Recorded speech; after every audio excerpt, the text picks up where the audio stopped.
প্রিয় নবী সাল্লাল্লাহু আলাইহি ওয়াসাল্লাম বলেছেন, আলা ওয়াস্তাউসু বিন নিসাই খায়রা। ও আমার সাহাবারা, দুনিয়ার মুসলমানরা, আমি এই বিদায়ী হজের ভাষণে বলে যাচ্ছি, মহিলাদের ব্যাপারে আমার থেকে তোমরা উপদেশ গ্রহণ করো, মহিলাদেরকে তোমরা কল্যাণ হিসেবে গ্রহণ করো, মহিলাদের ব্যাপারে তোমরা সতর্ক থাকবে, মহিলাদের অধিকার তোমরা পরিপূর্ণভাবে আদায় করবে। বলি সুবহানাল্লাহ।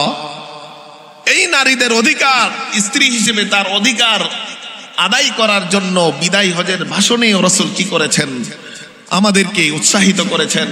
শুধু তাই না, বলেছেন যে এরা তোমাদের হাতে চলে এসেছে, তোমাদের পরিবারে চলে এসেছে, সব কিছু ছেড়ে এখন তাদের আর কেউ আপন নাই, অপুরুষ তুমি একমাত্র আপন। তুমি যদি তার কল্যাণ কামনা না করো, তার সাথে ভালো আচরণ না করো, তাহলে কে করবে? এইভাবে রাসূল আমাদেরকে উৎসাহিত করেছেন। বলি সুবহানাল্লাহ। শুধু তাই না, পুরুষ ভালো না মন্দ, সে কি আল্লাহওয়ালা নাকি ফাসেক, এই সার্টিফিকেট দেওয়ার জন্য নারীকে আল্লাহ তাআলা সক্ষমতা দিয়েছেন, তার স্ত্রীকে সক্ষমতা দিয়েছেন। রাসূল বলেন, তিরমিজি শরীফের হাদিস, খায়রুকুম খায়রুকুম লিআহলিহি। তোমরা নিজেরা অনেক ভালো বলো নিজেদেরকে, জেনে রাখো তোমাদের মধ্যে সর্বোত্তম ব্যক্তি সেই যে নাকি তার স্ত্রীর নিকট সর্বোত্তম। বলি সুবহানাল্লাহ। স্ত্রী যদি সার্টিফিকেট দেয় না আমার স্বামী অনেক ভালো, তাহলে বুঝতে হবে আপনি সবার কাছেই ভালো। আর স্ত্রী যদি সার্টিফিকেট দেয় না সে একটা জালেম, বুঝতে হবে আপনি জালেম হয়ে সেই কিয়ামতের দিন দাঁড়াতে হবে আল্লাহর সামনে। এজন্য 4 নম্বর, স্ত্রী হিসেবে ইসলাম নারীকে মর্যাদা দিতে কুণ্ঠাবোধ করেন নাই, দিয়েছে। 5 নম্বর, স্ত্রীর পর সন্তান জন্মগ্রহণ করে নারী, তখন মায়ের মর্যাদা লাভ করবে। ইসলাম মায়ের মর্যাদা দিতে কুণ্ঠাবোধ করেন নাই, বরং মায়ের মর্যাদাকে পৃথিবীর সব মানুষ, সব শ্রেণীর উপরে সমুন্নত করেছেন। বলি সুবহানাল্লাহ। মায়ের মর্যাদা ইসলাম এত বেশি দিয়েছেন, বলেছেন আল জান্নাতু তাহতা আদামিল উম্মাহাত। এই জান্নাত হলো মায়ের পায়ের নিচে। বলি সুবহানাল্লাহ। এবং আল্লাহ রাসূল বলেছেন, ইন্নাল্লাহা হাররামা আলাইকুম উকুকাল উম্মাহাত। বুখারী শরীফের 2408 নম্বর হাদিস। রাসূল বলেন, তোমাদের উপর এই মায়েদের সাথে অবাধ্যতাকে আল্লাহ কঠোরভাবে হারাম করে দিয়েছেন। বলি নাউযুবিল্লাহ। মায়েদের সাথে কি করবেন? অবাধ্য হওয়া, এটাকে হারাম করেছেন।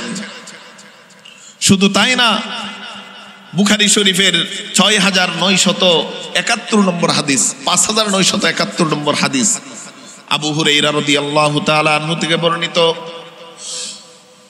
রাসূল করিম সাল্লাল্লাহু আলাইহি ওয়াসাল্লামের দরবারে একদিন প্রিয় সাহাবী আবু হুরায়রা জিজ্ঞেস করলেন, ইয়া রাসূলুল্লাহ, মান আহাক্কুন নাসি বিহুসনি সাহাবাতি।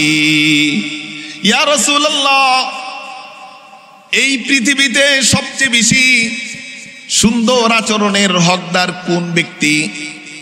রাসূল বললেন, উম্মুকা, তোমার মা তোমার থেকে সবচেয়ে বেশি সুন্দর আচরণ পাওয়ার অধিকার রাখে। তারপরে জিজ্ঞেস করলেন, সুম্মা মান, এরপরে কে? রাসূল বলেন, সুম্মা উম্মুকা, এরপরে তোমার মা। আবার জিজ্ঞেস করলেন, সুম্মা মান, এরপরে কে? রাসূল বললেন, সুম্মা উম্মুকা, এরপরেও তোমার মা। তারপরে আবার জিজ্ঞেস করলেন, সুম্মা মান, তখন রাসূল বললেন, সুম্মা আবুকা, এরপর তোমার বাবা তোমার থেকে সবচেয়ে বেশি সুন্দর আচরণ পাওয়ার অধিকার রাখে।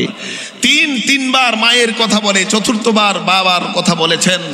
এর মাধ্যমে এই মায়ের অধিকার আর মর্যাদা, মা হিসেবে নারীর অধিকার মর্যাদা ইসলাম সমুন্নত করেছেন। অধিকার কি করেছেন? মর্যাদা দিয়েছেন, অধিকার দিয়েছেন। আমাদের বর্তমান অন্তর্বর্তীকালীন সরকার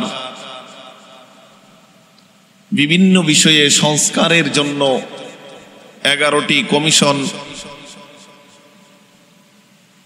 তৈরি করেছে, 11টি কমিশন বরাদ্দ দিয়েছে। সেই 11টি কমিশনের একটি কমিশন হলো নারী বিষয়ক সংস্কার কমিশন। সেই নারী বিষয়ক সংস্কার কমিশনের পক্ষ থেকে গত 19 এপ্রিল 318 পৃষ্ঠার 433টি সুপারিশমালা মাননীয় প্রধান উপদেষ্টার কাছে তারা হস্তান্তর করেছে। এই 433টি সুপারিশমালার মধ্য থেকে কমপক্ষে 10টি সুপারিশমালা সরাসরি কোরআনের সাথে সাংঘর্ষিক, কনফ্লিক্ট। শুধু তাই নয়, আবহমান কাল থেকে চলে আসা আমাদের যে পরিবার ব্যবস্থা, পরিবারের বন্ধন, সেটাকে নস্যাৎ করার জন্য, ধ্বংস করার জন্য তারা কূট কৌশলে, ছলে বলে, কলে কৌশলে কোরআনের সাথে সাংঘর্ষিক এমন কিছু নীতিমালা সেখানে উপস্থাপন করেছে, প্রস্তাবনা দিয়েছে, যেটা বাস্তবায়িত হলে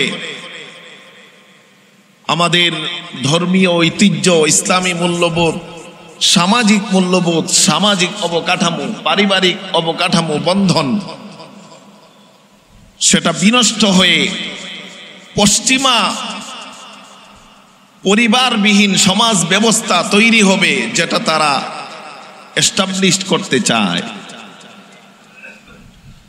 পশ্চিমাতে যেমন পরিবার ব্যবস্থা বলতে তেমন কিছু নাই, তারাও চায় আবহমান কাল থেকে চলে আসা আমাদের এই পারিবারিক হৃদ্যতা, সুসম্পর্ক, বন্ধন, সেটাকে ধ্বংস করে পরিবারবিহীন একটা সমাজ যেন গড়ে তোলা যায়।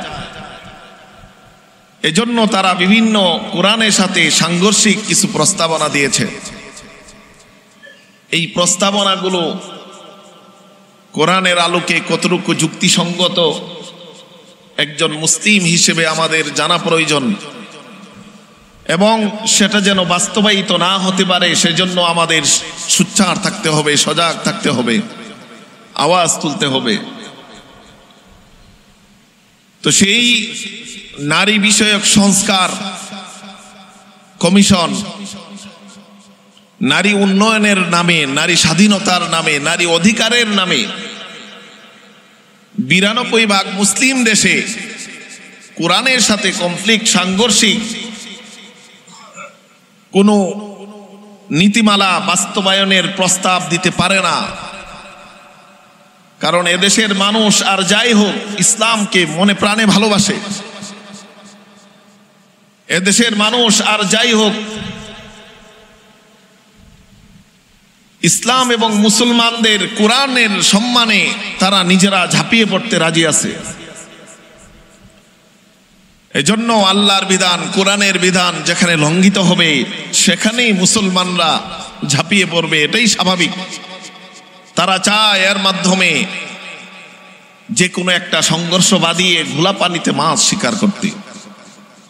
এজন্য আমরা এর তীব্র নিন্দা জানাই, এবং এই নারী কমিশনের যেই সমস্ত প্রস্তাবনা কোরআনের সাথে সাংঘর্ষিক, আমাদের ধর্মীয় মূল্যবোধ, সামাজিক অবকাঠামো, সুন্দর সমাজ ব্যবস্থাপনার সাথে সাংঘর্ষিক, সেগুলো দ্রুত বাতিল করতে হবে। এজন্য আমাদের জানা প্রয়োজন যে ইসলাম নারীকে আসলে কেমন মর্যাদা দিয়েছে। ইসলাম এই একমাত্র ধর্ম যে নারীদের অধিকার, মর্যাদা পরিপূর্ণভাবে দিয়েছে, বলি আলহামদুলিল্লাহ। অথচ তারা সেখানে তাদের প্রস্তাবনায় বৈষম্যের মূল কারণ ধর্মকে আখ্যায়িত করেছে, বলি নাউজুবিল্লাহ। কারণ ইসলাম প্রত্যেকের অধিকার, আদল, ইনসাফ, ন্যায্যতা প্রতিষ্ঠা করতে এসেছে।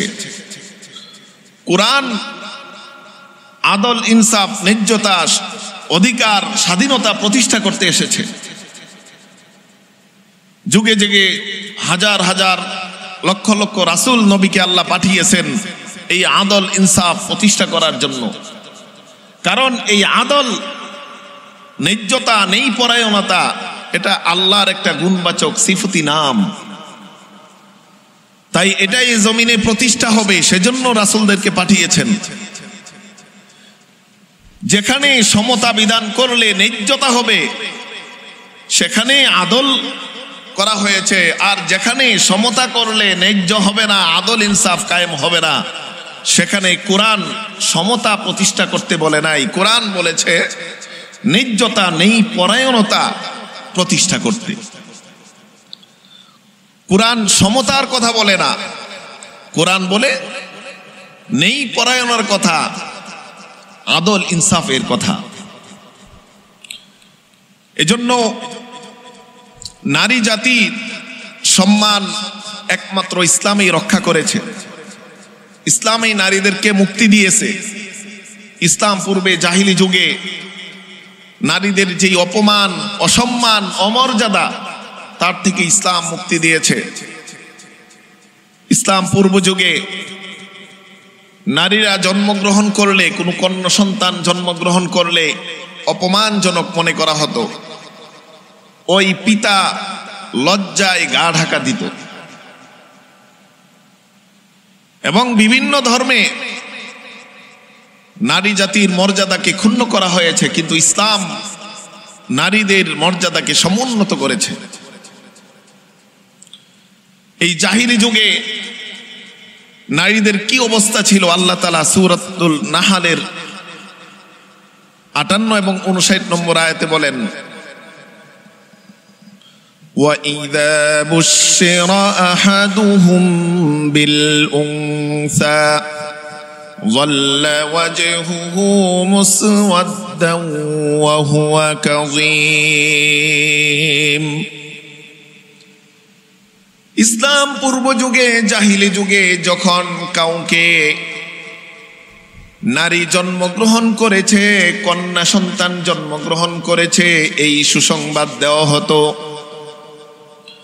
তখন তারা অপমানে, অপদস্থে, তারা নিজেদেরকে দুঃখ কষ্টে তারা সীমাহীন বিপর্যয়ে নিয়ে যেত। ইয়াতাওয়ারা মিনাল কওমি মান সুই মা বুশিরা বিহ, তারা নিজেরা গা ঢাকা দিত তাদেরকে যে সুসংবাদ দেওয়া হয়েছে তার লজ্জায়, তার অপমানে। অর্থাৎ কন্যা সন্তান জন্মগ্রহণ করেছে, এই সংবাদ পিতার কাছে যাওয়ার পরে তারা গা ঢাকা দিত, আর সমাজে মুখ দেখাতো না। আর সে চিন্তা করত আয়ুমসিকুহু আলা হুনিন আম ইয়াদুসসুহু ফিত তুরাব, সে চিন্তা করত এই অপমান আর লজ্জা নিয়ে এই কন্যা সন্তানকে কি জীবিত রাখবে, নাকি তাকে জীবন্ত কবর দিয়ে দিবে, সেটা চিন্তা করত। এবং অধিকাংশ জাহিলি মানুষ তাদের সন্তানদেরকে কন্যা সন্তান হওয়ার পরে অপমান আর অপদস্থ তারা মনে করে জীবিত পুথিতকরণ করেছে, জীবিত কবর দিয়েছে। অনেক কন্যা সন্তানকে নদীতে স্রোতে ভাসিয়ে দিয়েছে, অনেক কন্যা সন্তানকে সেই মরুভূমির মাঝে রেখে এসেছে, অনেক কন্যা সন্তানকে জঙ্গলে রেখে এসেছে।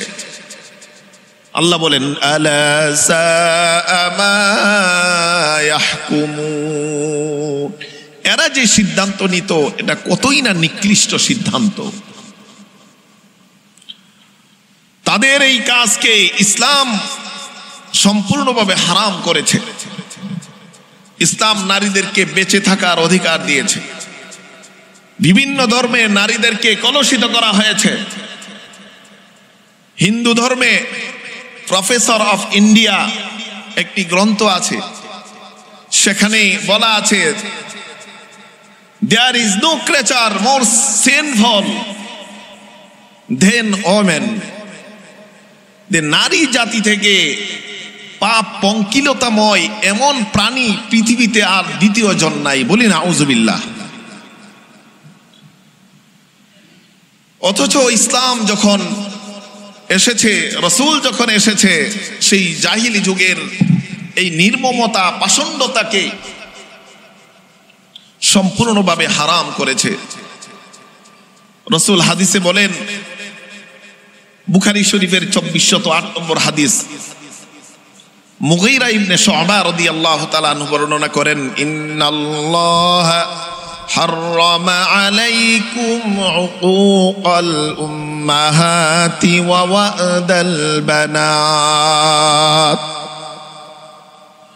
নিশ্চয় আল্লাহ তাআলা তোমাদের উপর হারাম করেছেন পিতামাতার সাথে অবাধ্য হওয়া, অবাধ্যতাকে হারাম করেছেন। পাশাপাশি মেয়েদেরকে জীবিত কবর দেওয়া, পতিতকরণ, এই কাজটাকে সম্পূর্ণরূপে আল্লাহ তাআলা হারাম করেছেন। এর মাধ্যমে নারীদেরকে বেঁচে থাকার অধিকার দেওয়া হয়েছে। নারীদের বেঁচে থাকার অধিকার ছিল না। ইসলাম এসে সর্বপ্রথম যেই অধিকার দিয়েছে, কন্যা সন্তান হলেই জীবিত কবর দেওয়া যাবে না।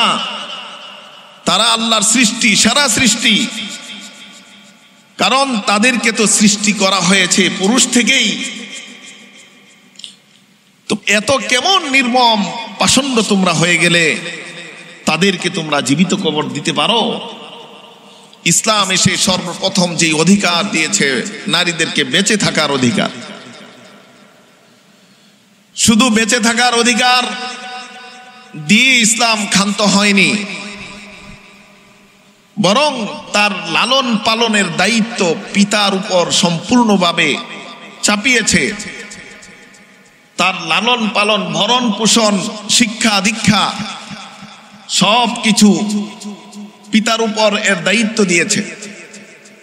শুধু দায়িত্ব দিয়েছে যে তা না, বরং পিতা যেন আগ্রহ ভরে এই দায়িত্বকে পালন করে, সেজন্য রাসূল পুরস্কার ঘোষণা করেছে, বলি সুবহানাল্লাহ।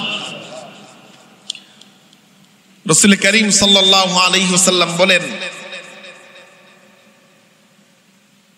উকবা ইবনে আমির রাদিয়াল্লাহু তাআলা আনহু থেকে বর্ণিত, ইবনে মাজাহ শরীফের 3669 নম্বর হাদিস,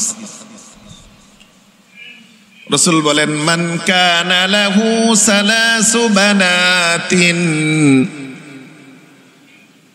فأطعمهن وصبر عليهن وكساهن وسقاهن كن له حجابا من النار يوم القيامة। রাসূল বলেন, মান কানা লাহু সালাসু বানাতিন, যার নাকি 3টা মেয়ে থাকবে, 3টা কন্যা সন্তান থাকবে, বাবা হয়ে যেই বাবা নাকি 3টা কন্যা সন্তানের মালিক হবে এবং সেই কন্যা সন্তানের উপর সে ধৈর্য ধারণ করবে, কন্যা সন্তানের লালন পালনে সে অতিষ্ঠ না হয়ে ধৈর্য ধারণ করে লালন পালন, ভরণ পোষণ করে যাবে এবং তাদেরকে খাবার দিবে, পান করাবে, তাদেরকে পোশাক পরিচ্ছদ পরাবে, তাদেরকে তালিম তারবিয়ত দিবে, শিক্ষা দীক্ষা দিবে। রাসূল বলেন, ওই 3 কন্যা সন্তানের লালন পালন, ভরণ পোষণের বিনিময়ে আল্লাহ তাআলা ওই ব্যক্তিকে জাহান্নাম থেকে মুক্ত করে দিবে। রাসূল বলেছেন, ওই কন্যা সন্তানরা হয়ে যাবে তার জন্য জাহান্নাম থেকে মুক্তির উপকরণ। এমন কোনো হাদিস নাই যেখানে রাসূল বলেছেন যে 3 জন ছেলে সন্তান লালন পালন করলে তাকে জাহান্নাম থেকে মুক্তি দেওয়া হবে, এমন কোনো হাদিস রাসূল বলেন নাই। কিন্তু নারীদের যেই অবহেলা, অমর্যাদা করা হতো, এজন্য তাদের ভরণ পোষণ, লালন পালন ইসলাম আসার সাথে সাথেই পিতার কাঁধে বর্তিয়েছে, পিতার কাঁধে চাপিয়েছে এবং পিতাকে উৎসাহিত করেছে, ও পিতা, তোমার সন্তানকে জীবিত কবর দিবে দূরের কথা, তিনজন সন্তান যদি তুমি লালন পালন করে বড় করতে পারো, স্বামীর ঘরস্থ করতে পারো, তাহলে এরা তোমার জন্য জাহান্নাম থেকে মুক্তির কারণ হয়ে দাঁড়াবে। বলি সুবহানাল্লাহ। অপর রিওয়ায়াতে আছে সাহাবী একজন দাঁড়িয়ে বললেন, ইয়া রাসূলুল্লাহ, যদি দুইজন কন্যা সন্তান হয় তাইলে কি হবে? রাসূল বললেন, দুইজন যদি কারো থাকে আর যদি সে লালন পালন করে, তাহলে ওই দুইজনের কারণে আল্লাহ তাকে জাহান্নাম থেকে মুক্ত করে দিবে।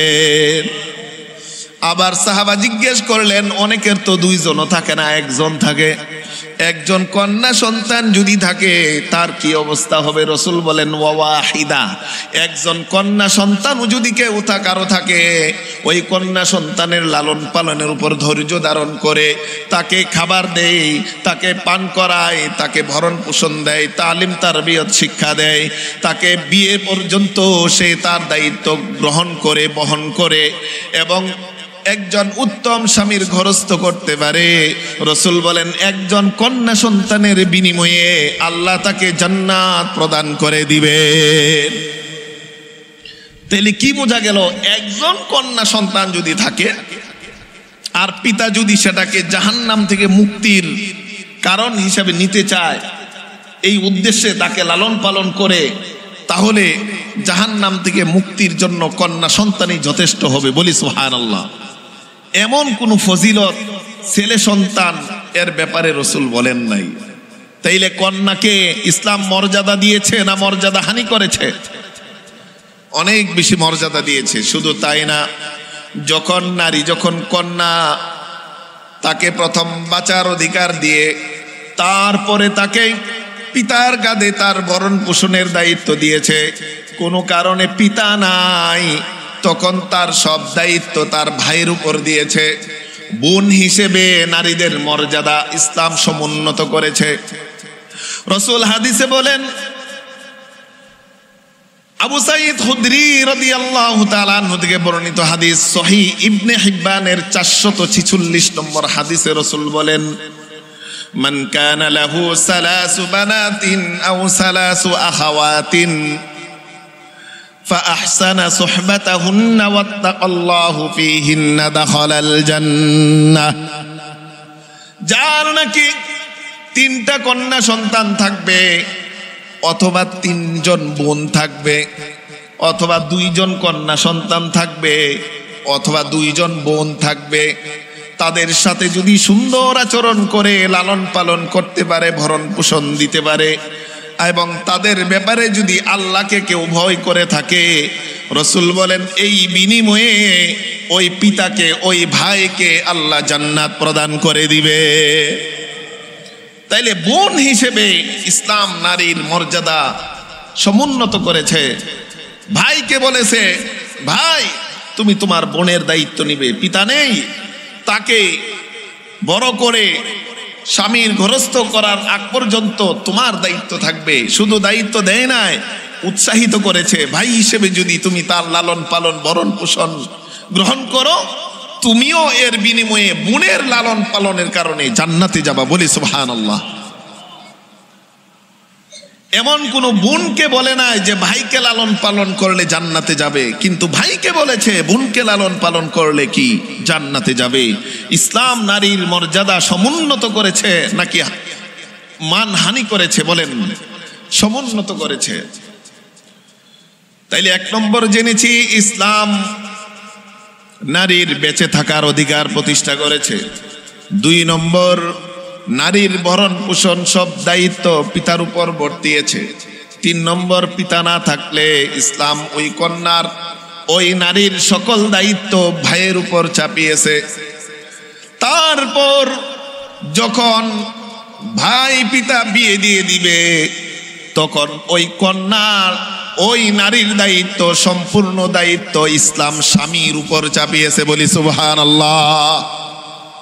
4 নম্বর, স্ত্রী হিসেবে ইসলাম নারীদেরকে সম্মান আর মর্যাদা দিয়েছে। স্ত্রীদেরকে মর্যাদার একটা অংশ হিসেবে, নিদর্শন হিসেবে প্রথমেই ইসলাম বলেছে, যদি কোনো নারীকে স্ত্রী হিসেবে গ্রহণ করতে চাও, সাথে সাথে ওয়াআতু হুন্না সাদুকা ওয়াআতুন নিসা সাদুকাতিহিন্না নিহলা। সূরাতুন নিসার 4 নম্বর আয়াতে আল্লাহ বলেন, যখনই কোনো নারীকে তুমি স্ত্রী হিসেবে গ্রহণ করবা, সাথে সাথে তুমি তার যে পাওনা আছে, মোহর আছে, দেন মোহর সন্তুষ্ট চিত্তে তাকে প্রদান করে দাও। বলি সুবহানাল্লাহ। সন্তুষ্ট চিত্তে তাকে স্ত্রী হিসেবে গ্রহণ করার ইচ্ছা পোষণ করলেই দেন মোহরকে ওয়াজিব করেছে, ফরজ করেছে। বলি সুবহানাল্লাহ। এবং ওই পুরুষ নারী থেকে কিছু যে নেন গ্রহণ করে, বর্তমান আমাদের সমাজে যেটা প্রচলিত যৌতুক, সেটাকে সম্পূর্ণরূপে হারাম করেছে। পুরুষ নারী থেকে কিছু নিতে পারবে না, বরং নারীকে সেই স্ত্রী হিসেবে গ্রহণ করবে। নারীর মর্যাদা সমুন্নত করতে গিয়ে নারীকে দেন মোহর দিয়ে গ্রহণ করতে হবে, এই সিস্টেম ইসলাম চালু করেছে। বলি সুবহানাল্লাহ। শুধু তাই না, গ্রহণ করার পর ইসলাম নির্দেশ দিয়েছে। সূরাতুন নিসার 19 নম্বর আয়াতে আল্লাহ বলেন, ওয়াশিরুহুন্না বিল মা'রুফ। তাকে জুলুম করবে না, নির্যাতন করবে না, অত্যাচার করবে না, অসুন্দর অভদ্র আচরণ করবে না, বরং তাদের সাথে তুমি সুন্দর আচরণ করবে। বলি সুবহানাল্লাহ। নারীদের সাথে সুন্দর আচরণ করার নির্দেশ দিয়েছেন। বিশেষভাবে নারী গ্রহণ করেছো স্ত্রী হিসেবে, তাকে তুমি অবহেলা করলে, অন্যায় অভদ্র আচরণ করলে চলবে না, বরং তার সাথে তোমার সুন্দর আচরণ করতে হবে। শুধু তাই না, বিদায়ী হজের ভাষণে প্রিয় নবী সাল্লাল্লাহু আলাইহি ওয়াসাল্লাম বলেছেন, আলা ওয়াস্তাউসু বিন নিসাই খায়রা। ও আমার সাহাবারা, দুনিয়ার মুসলমানরা, আমি এই বিদায়ী হজের ভাষণে বলে যাচ্ছি, মহিলাদের ব্যাপারে আমার থেকে তোমরা উপদেশ গ্রহণ করো, মহিলাদেরকে তোমরা কল্যাণ হিসেবে গ্রহণ করো, মহিলাদের ব্যাপারে তোমরা সতর্ক থাকবে, মহিলাদের অধিকার তোমরা পরিপূর্ণভাবে আদায় করবে। বলি সুবহানাল্লাহ। এই নারীদের অধিকার, স্ত্রী হিসেবে তার অধিকার আদায় করার জন্য বিদায়ী হজের ভাষণে রাসূল কি করেছেন? আমাদেরকে উৎসাহিত করেছেন। শুধু তাই না, বলেছেন যে এরা তোমাদের হাতে চলে এসেছে, তোমাদের পরিবারে চলে এসেছে, সব কিছু ছেড়ে এখন তাদের আর কেউ আপন নাই, অপুরুষ তুমি একমাত্র আপন। তুমি যদি তার কল্যাণ কামনা না করো, তার সাথে ভালো আচরণ না করো, তাহলে কে করবে? এইভাবে রাসূল আমাদেরকে উৎসাহিত করেছেন। বলি সুবহানাল্লাহ। শুধু তাই না, পুরুষ ভালো না মন্দ, সে কি আল্লাহওয়ালা নাকি ফাসেক, এই সার্টিফিকেট দেওয়ার জন্য নারীকে আল্লাহ তাআলা সক্ষমতা দিয়েছেন, তার স্ত্রীকে সক্ষমতা দিয়েছেন। রাসূল বলেন, তিরমিজি শরীফের হাদিস, খায়রুকুম খায়রুকুম লিআহলিহি। তোমরা নিজেরা অনেক ভালো বলো নিজেদেরকে, জেনে রাখো তোমাদের মধ্যে সর্বোত্তম ব্যক্তি সেই যে নাকি তার স্ত্রীর নিকট সর্বোত্তম। বলি সুবহানাল্লাহ। স্ত্রী যদি সার্টিফিকেট দেয় না আমার স্বামী অনেক ভালো, তাহলে বুঝতে হবে আপনি সবার কাছে ভালো। আর স্ত্রী যদি সার্টিফিকেট দেয় না সে একটা জালেম, বুঝতে হবে আপনি জালেম হয়ে সেই কিয়ামতের দিন দাঁড়াতে হবে আল্লাহর সামনে। এজন্য 4 নম্বর, স্ত্রী হিসেবে ইসলাম নারীকে মর্যাদা দিতে কুণ্ঠাবোধ করেন নাই, দিয়েছে। 5 নম্বর, স্ত্রীর পর সন্তান জন্মগ্রহণ করে নারী, তখন মায়ের মর্যাদা লাভ করবে। ইসলাম মায়ের মর্যাদা দিতে কুণ্ঠাবোধ করেন নাই, বরং মায়ের মর্যাদাকে পৃথিবীর সব মানুষ, সব শ্রেণীর উপরে সমুন্নত করেছেন। বলি সুবহানাল্লাহ। মায়ের মর্যাদা ইসলাম এত বেশি দিয়েছেন, বলেছেন আল জান্নাতু তাহতা আদামিল উম্মাহাত। এই জান্নাত হলো মায়ের পায়ের নিচে। বলি সুবহানাল্লাহ। এবং আল্লাহ রাসূল বলেছেন, ইন্নাল্লাহা হাররামা আলাইকুম উকুকাল উম্মাহাত। বুখারী শরীফের 2408 নম্বর হাদিস। রাসূল বলেন তোমাদের উপর এই মায়েদের সাথে অবাধ্যতাকে আল্লাহ কঠোরভাবে হারাম করে দিয়েছেন। বলি নাউযুবিল্লাহ। মায়েদের সাথে কি করবেন? অবাধ্য করা, অবাধ্য হওয়া, এটাকে হারাম করেছেন। শুধু তাই না, বুখারী শরীফের ৬৯৭১ নম্বর হাদিস, ৫৯৭১ নম্বর হাদিস, আবু হুরায়রা রাদিয়াল্লাহু তাআলা আনহু থেকে বর্ণিত, রাসূল করিম সাল্লাল্লাহু আলাইহি ওয়াসাল্লামের দরবারে একদিন প্রিয় সাহাবী আবু হুরায়রা জিজ্ঞেস করলেন, ইয়া রাসূলুল্লাহ, মান আহাক্কুন নাসি বিহুসনি সাহাবাতি। ইয়া রাসূলুল্লাহ, এই পৃথিবীতে সবচেয়ে বেশি সুন্দর আচরণের হকদার কোন ব্যক্তি? রাসূল বললেন, উম্মুকা, তোমার মা তোমার থেকে সবচেয়ে বেশি সুন্দর আচরণ পাওয়ার অধিকার রাখে। তারপরে জিজ্ঞেস করলেন, সুম্মা মান, এরপরে কে? রাসূল বলেন, সুম্মা উম্মুকা, এরপরে তোমার মা। আবার জিজ্ঞেস করলেন, সুম্মা মান, এরপরে কে? রাসূল বললেন, সুম্মা উম্মুকা, এরপরেও তোমার মা। তারপরে আবার জিজ্ঞেস করলেন, সুম্মা মান, তখন রাসূল বললেন, সুম্মা আবুকা, এরপর তোমার বাবা তোমার থেকে সবচেয়ে বেশি সুন্দর আচরণ পাওয়ার অধিকার রাখে। তিনবার মায়ের কথা বলে চতুর্থবার বাবার কথা বলেছেন। এর মাধ্যমে এই মায়ের অধিকার আর মর্যাদা, মা হিসেবে নারীর অধিকার মর্যাদা ইসলাম সমুন্নত করেছেন। অধিকার কি করেছেন? মর্যাদা দিয়েছেন, অধিকার দিয়েছেন।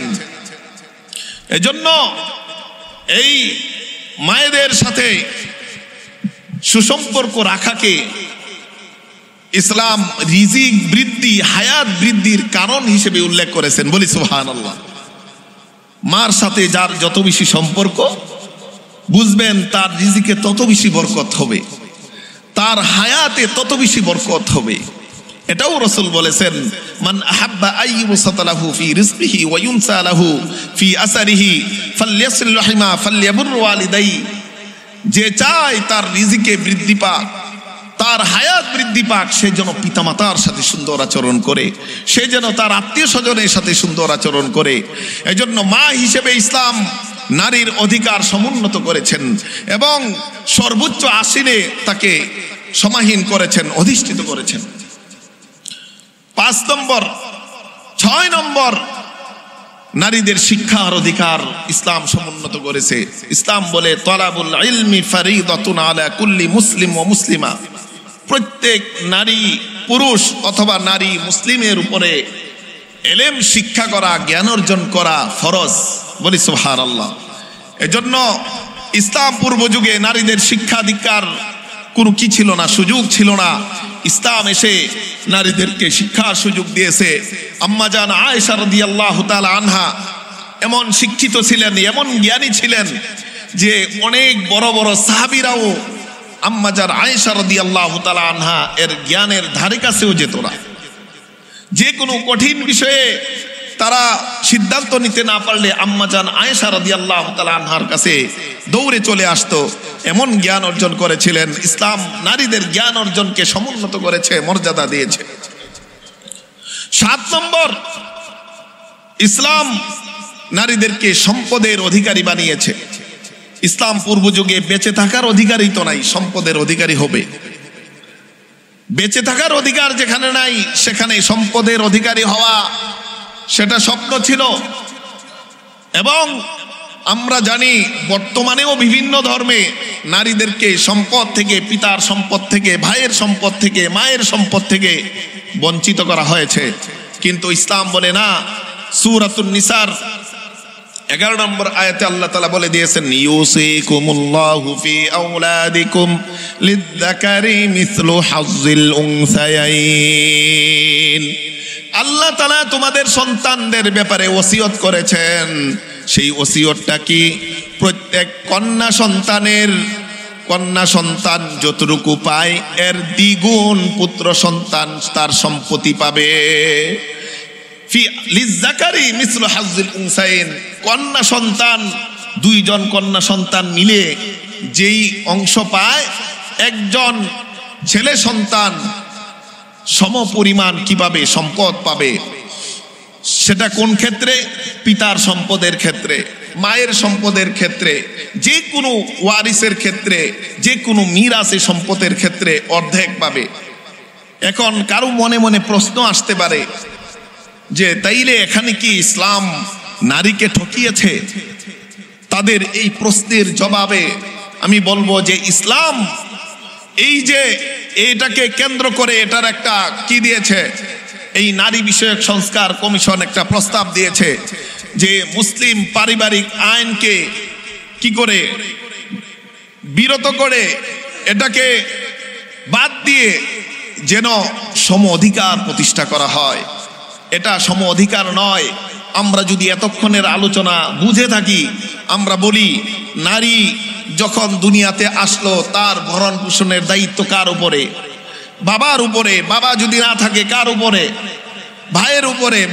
তারপরে ভাইয়ের পরে যখন সে স্ত্রী হিসেবে কারো ঘরে গেল তখন তার ভরণ পোষণের দায়িত্ব কার উপরে? স্বামীর উপরে।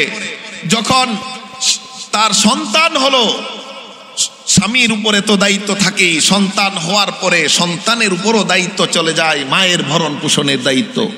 যখন সে দাদি হয়, নানি হয়, তখন তার নাতি নাতনির উপরে চলে যায় দায়িত্ব যে তার দাদিকে নানিকে কি করবে? ভরণ পোষণ দিবে। এজন্য দেখেন ইসলাম নারীদের কোনো খরচের খাত রাখেনি, বরং এর বিপরীতে একজন পুরুষ সে বাবা হিসেবে পকেট থেকে খরচ করতে হয় কন্যার উপরে। আমরা যারা আমাদের যারা কন্যা সন্তান আছে আমরা খরচ করি। আমাদের যাদের বোন আছে বোন হিসেবেও বোনের উপর আমরা খরচ করি। আমাদের স্ত্রীদের উপর আমরা খরচ করি। আমরা মায়েদের উপরে আমরা খরচ করি। আমরা দাদি নানি তাদের জন্য আমরা খরচ করি। তাইলে একজন পুরুষের খরচের খাত কমপক্ষে 5-6 জন নারীর উপরে করতে হয়, তার সন্তানের উপরে করতে হয়, তার বোনের উপরেও জন্য করতে হয়, তার স্ত্রীর জন্য খরচ করতে হয়, তার মায়ের জন্য খরচ করতে হয়, তার দাদি নানির জন্য খরচ করতে হয়। পক্ষান্তরে একজন নারী কারো উপরে খরচের বিধান ইসলাম রাখে নাই। বলি সুবহানাল্লাহ। এজন্য আপনি যদি সহজ কথাই বলি যে একজনের ইনকাম যদি মাসে হয় 20,000 টাকা, আরেকজনের ইনকাম যদি হয় মাসে 5,000 টাকা, তাহলে উপরে দেখতে দেখা যায় 20,000 টাকা তার ইনকাম, সে তো অনেক ভালো। কিন্তু বাস্তবে 20,000 টাকা যার ইনকাম, সে যদি মাস শেষে সবার উপর খরচ করে 1 টাকাও না থাকে, তাহলে সে তার হাত শূন্য হয়ে যাবে। আর 5,000 টাকা যদি কারো ইনকাম হয়, তার যদি কোনো খরচের খাত না থাকে, 5,000 টাকাই তার কি হবে? জমা হবে। তাহলে 20,000 টাকা যে ইনকাম করলো তার পুঁজি বেশি না যে 5,000 টাকা ইনকাম করলো তার পুঁজি বেশি? এজন্য পুরুষের উপরে খরচের সকল খাত দিয়েছে ইসলাম। নারীদেরকে খাত না দিয়েও এই পুরুষের অর্ধেক সম্পদের অধিকারী ইসলাম বানিয়েছে। বলি সুবহানাল্লাহ। তাইলে ইসলাম কি ঠকিয়েছে? না, তাকে মর্যাদা দিয়েছে। মর্যাদা দিয়েছে। এটাকে বিভিন্নভাবে বুঝতে ভুল হয় যে দেখেন এখানে সম অধিকারের নামে সম অধিকার কিভাবে প্রতিষ্ঠা করবেন? এই পৃথিবীতে সর্বক্ষেত্রে সমতা অধিকার করা যায় না, সমতা প্রতিষ্ঠা করা যায় না। কারণ সমতা প্রতিষ্ঠা ইসলামের বিধান নয়। ইসলামের বিধান হলো ন্যায্যতা প্রতিষ্ঠা, আদল ইনসাফ প্রতিষ্ঠা। দেখেন আপনার 2 সন্তান, একজনের বয়স যদি 10 বছর হয়, আরেকজনের বয়স যদি 20 বছর হয়, তাইলে সমতা বলে কি যে দুজনকে একই মাপের কাপড় কিনে দিবেন। 2 জনকে যদি একই মাপের কাপড় কিনে দেন, 2 জন পরতে পারবে?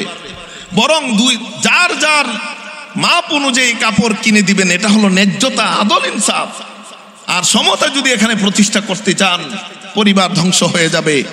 একজন প্রধানমন্ত্রী, আরেকজন হলো স্কুলের হেডমিস্ট্রেস, এই 2 জন দায়িত্ব কর্তব্য ভিন্ন।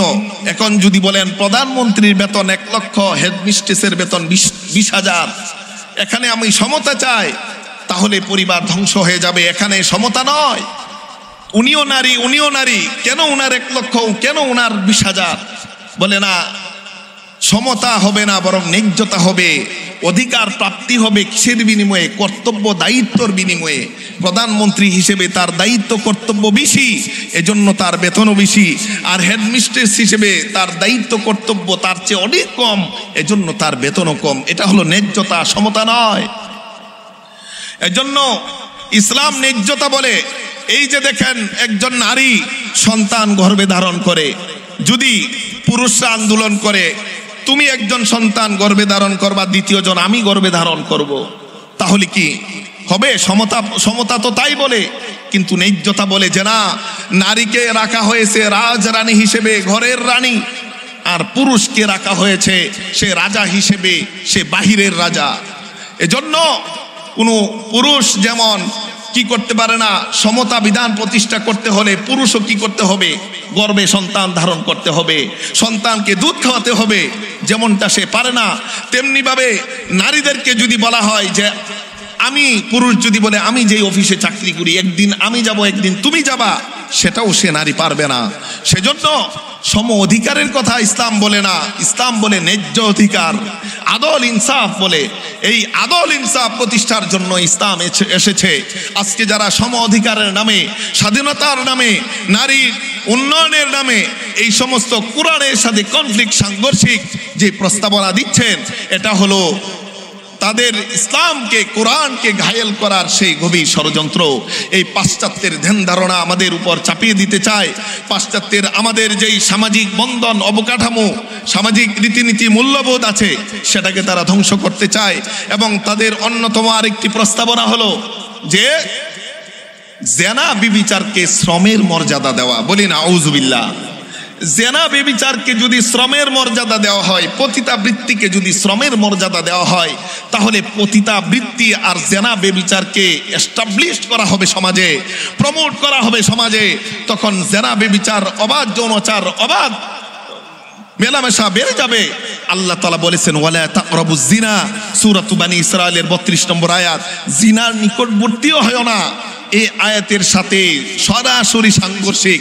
এরা জেনাকে প্রমোট করতে চায়, এস্টাবলিশ করতে চায় এর মাধ্যমে, অথচ এই জেনা হলো পৃথিবীতে যত আযাব গজব নামে এর একটা অন্যতম কারণ।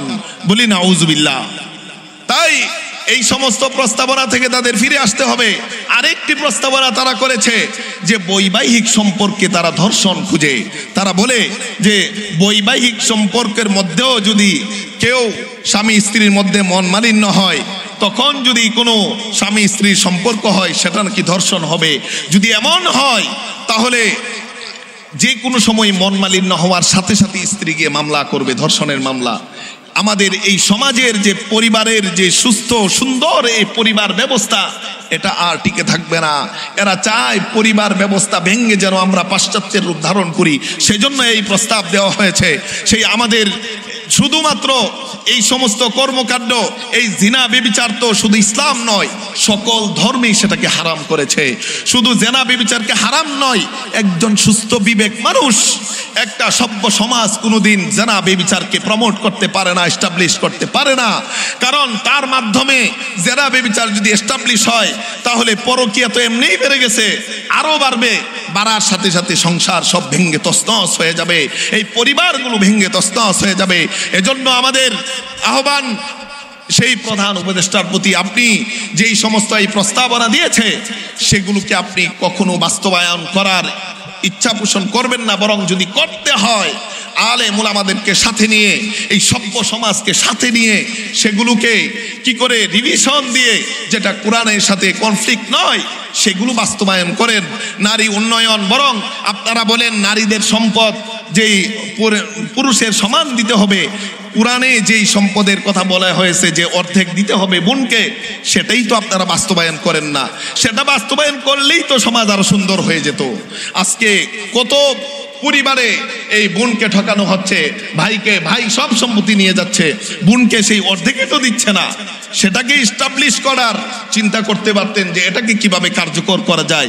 সেটা না করে আপনারা বলেন পুরুষের সমান সম্পদ নারীকে দিতে হবে। আপনারা শুধুমাত্র এই সমাজ ব্যবস্থাকে ধ্বংস করতে চান, এই পরিবার ব্যবস্থাকে ধ্বংস করতে চান। আপনাদের সহ্য হয় না যে মুসলমানরা শান্তিতে এই দেশে সুস্থ সুন্দর পরিবার নিয়ে রীতিনীতিতে বসবাস করবে, সেটা আপনাদের সহ্য হয় না। এজন্য আপনারা এই সমস্ত প্রস্তাবনা দিয়েছেন।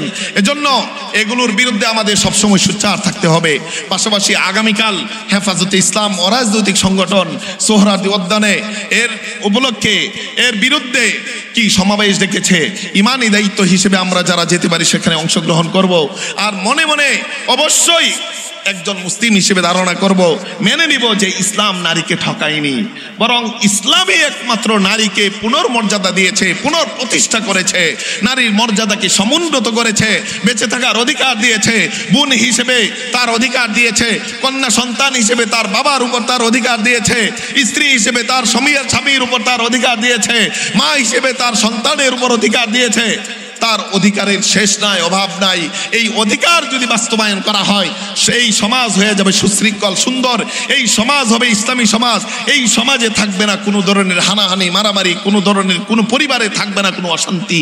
সেটা বাস্তবায়ন না করে উল্টো এই পরিবারকে ধ্বংস করতে চান।